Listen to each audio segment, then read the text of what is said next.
Welcome back, friends.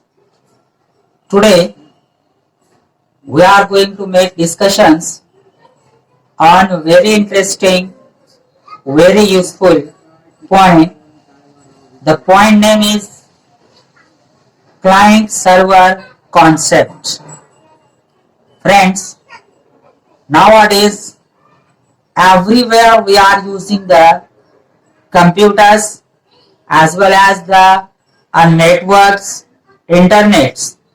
So in networking, we have to make a server as well as we have to make the clients. Okay दोस्तों, आज मैं आपको ये बताने जा रहा हूं कि क्लाइंट सर्वर कॉन्सेप्ट क्या होता है। आज हम जहां पर भी इंटरनेट यूज कर रहे हैं, जहां पर भी नेटवर्क है, वहां पर ये कॉन्सेप्ट वर्क करता है, क्लाइंट सर्वर कॉन्सेप्ट। तो मैं आज आपको बताने वाला हूं कि क्लाइंट क्या होता है, सर्वर क्या होता है। उसके बाद मैं आपको बताने वाला हूं कि क्लाइंट्स के टाइप कौन से हैं और सर्वर के टाइप कौन से हैं। प्लस आपको मैं बताने वाला हूं कि advantages of this particular all that client and server concept. तो हमें क्या करना है, आज हमें देखना है क्लाइंट क्या होता है, सर्वर क्या होता है, इसके टाइप्स कैसे हैं, क्लाइंट के कितने हैं और सर्वर के कितने टाइप्स हैं और इनका एडवांटेज क्या है, ये हमें देखना है। Okay, that's it. अब मैं इसके बाद आपको वन बाय वन ये सारी चीजें बताने वाला हूं। ओके, तो चलिए शुरू करते हैं हम लोग इस कॉन्सेप्ट को, जिसका नाम है client server concept. Okay,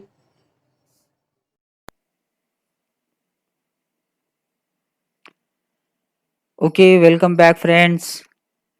Today we are going to learn very interesting, very useful concept that is none other than client server concept. Friends, we know very well that nowadays everywhere the computers are going to be used. Friends, not only the computers are going to be used, but these computers are going to be used for multi-purpose things. For example, we can take an example of internet, where the internet is working. In internet, always client server concepts are going to be used, because server is a main machine and clients are the users machines. Okay, so what are these things? Now we are going to see step by step. चलिए दोस्तों, आज हम बहुत ही interesting, बहुत ही ज़्यादा समझ में आने वाला और आसानी से समझ में ले सकने वाला टॉपिक सीखने वाले हैं, जिसका नाम है क्लाइंट सर्वर कॉन्सेप्ट। ओके, इसके अंदर हम देखेंगे सर्वर क्या होता है, क्लाइंट क्या होता है। जैसे कि हमें पता है दोस्तों, आजकल हर तरफ इंटरनेट यूज़ किया जाता है। जहाँ पर इंटरनेट आता है वहाँ पर क्लाइंट सर्वर का कॉन्सेप्ट आ जाता है।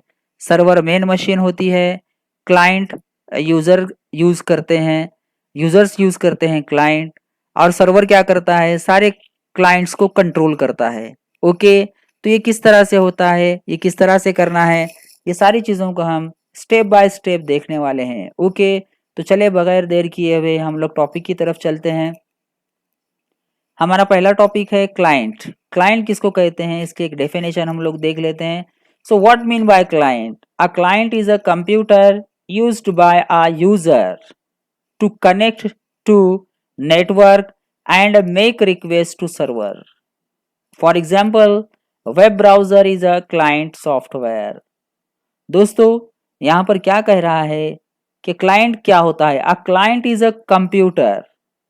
क्लाइंट क्या होता है? कंप्यूटर होता है। यूज्ड बाय अ यूजर, ऐसा कंप्यूटर जिसको एक यूजर यूज करता है। टू कनेक्ट टू नेटवर्क, किस लिए यूज करता है? नेटवर्क से कनेक्ट होने के लिए। एंड मेक रिक्वेस्ट, और क्या करता है? रिक्वेस्ट करता है सर्वर को। किस लिए करता है सर्वर को रिक्वेस्ट? कुछ एक्सेस करने के लिए, कुछ चाहिए शेयरिंग के लिए, इसके लिए करता है। सो Finally, a client is a computer used by a user to connect to network and make requests to server. For example, web browser is a client software. अब वेब ब्राउजर का एग्जाम्पल क्या है? हमारा मोजिला फायरफॉक्स है, Google Chrome है, internet explorer है, अल्टा Vista है। इसी तरह से बहुत से वेब ब्राउजर्स हैं। ये क्या करते हैं? यूजर क्या करता है? इनको यूज करता है। वेब ब्राउजर पर डबल क्लिक करने के बाद हम लोग क्या करते हैं? कोई भी वेबसाइट का एड्रेस उसके अंदर डाल देते हैं। Okay, second definition just you have to see here, a client is a piece of computer, hardware और software that access a service made available by server. क्या कह रहा है यहाँ पर देखिए, अ क्लाइंट, क्लाइंट क्या होता है? Is a piece of computer, यानी कि वन टाइप का कंप्यूटर होता है। हार्डवेयर, कंप्यूटर का हार्डवेयर भी हो सकता है, और सॉफ्टवेयर या तो सॉफ्टवेयर भी हो सकता है। That access a service made available by server, और ये क्या करता है? ये हार्डवेयर, ये सॉफ्टवेयर क्या करता है? सर्वर जो उसको सर्विस अवेलेबल करा के देता है वो क्लाइंट तक पहुंचा देता है। Okay, in short, I want to tell you friend here, server is a main machine or boss machine which have the higher configuration. Server is nothing but it is also a computer, but its configuration is very higher in comparison of all the clients. Okay, इसी तरह से हम लोग next देख लेते हैं, types of clients. Clients के कितने टाइप्स होते हैं वो हम देखने वाले हैं। The first type of client is fat client. What type of it? Fat client. Second one is the hybrid client and third one is the thin client. दोस्तों, ये तीन टाइप के क्लाइंट्स होते हैं, fat client, hybrid client, thin client. Okay, इसके बारे में हम अगले वीडियो के अंदर देखेंगे कि ये फैट क्लाइंट क्या होता है, हाइब्रिड क्लाइंट क्या होता है, थिन क्लाइंट क्या होता है, क्योंकि हमारा फोकस अभी इस वक्त सिर्फ क्लाइंट सर्वर कॉन्सेप्ट के ऊपर है। ओके, तो चलते हैं आगे हम लोग। अब देखिए, सर्वर क्या होता है? A server is a computer that serves many kinds of information to client और यूजर। क्या कह रहा है यहाँ पर? A server is a computer, definitely it is a computer that serves many kinds of information to client और user। ये एक ऐसा कंप्यूटर होता है जो सर्व्स करता है many kinds of information to client और यूजर। यूजर को या क्लाइंट को बहुत से टाइप की इंफॉर्मेशन क्या करता है? सर्व करता है, प्रोवाइड करता है, उनको परोसता है। उसका एग्जाम्पल क्या है? Website is the server. Website क्या है? सर्वर है। अब नेक्स्ट लाइन में यहाँ पे क्या बता रहा है देख लीजिएगा, the relationship between client and server is called a client server relationship. Client server relationship किसको बोलेंगे? The relationship between client and server. Server और क्लाइंट के बीच में जो रिलेशनशिप रहती है, जो रिश्ता रहता है, उस रिश्ते को क्या बोलेंगे? Client server relationship. ओके, तो चलते हैं हम लोग आगे। अब हमें देखना है how many types of servers. Server के कितने टाइप हैं हमें ये देखना है। सबसे पहले है file server. So first type of server is the file server and it is responsible for sending the files information to the clients. Second one is the mail server and this server is responsible for handling the mail services. Third one is the print server and this server is responsible for what purpose? For printing related all the materials can be controlled by this server which have the name print server. Then web server. Web server is responsible for website related all the transactions, all the things which can be controlled by web server. Okay friends, finally the game server. Game server is nothing but it is controlling over a game. Suppose one person is sitting in Latur, another one is sitting at Pune, another one is sitting at USA.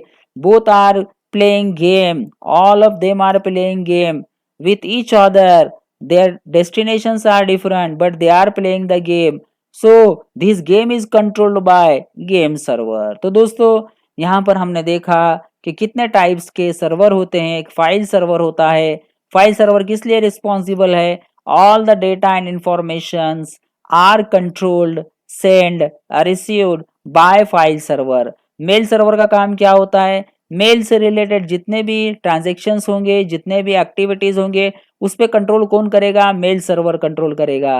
Print server क्या होता है? ये printing से related जितने भी काम होते हैं, टास्क होते हैं, उस पर कंट्रोल कौन करेगा? प्रिंट सर्वर करेगा। और उसके बाद होता है last but not the least web server. Web server क्या करता है? वेबसाइट से रिलेटेड सारी चीजों को कंट्रोल करता है, वेबसाइट्स को पूरे के पूरे। और गेम सर्वर क्या होता है? गेम सर्वर ये होता है, आजकल तो गेम बहुत ज़्यादा फेमस है, आपको पता है।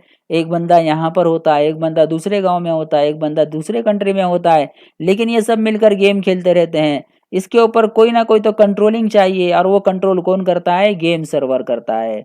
तो उम्मीद करता हूँ दोस्तों कि आपकी ये समझ में सर्वर के टाइप्स आ चुके होंगे। ओके, तो अब हम आगे चलते हैं। Next, advantages of client server. What are the advantages of client server? This type of questions were many time raised in examinations. Okay, so first one is the hardware sharing. पहला क्या होता है? Hardware sharing. ये advantage है किसका? Client server concept का। Hardware sharing के अंदर क्या क्या आता है दोस्तों? जितने रिसोर्सेस हैं, कंप्यूटर को लगने वाले जितने रिसोर्सेस हैं, फॉर एग्जांपल प्रिंटर है, फॉर एग्जांपल स्कैनर है, for example hard disk drive है, ये सारी चीज़ों को क्या करते हैं? हार्डवेयर शेयरिंग हम कर सकते हैं। यानी कि क्लाइंट सर्वर कॉन्सेप्ट जब रहेगा तो हम ये हार्डवेयर शेयरिंग कर सकते हैं, यानी रिसोर्सेज को क्या कर सकते हैं? हम लोग शेयर कर सकते हैं दोस्तों।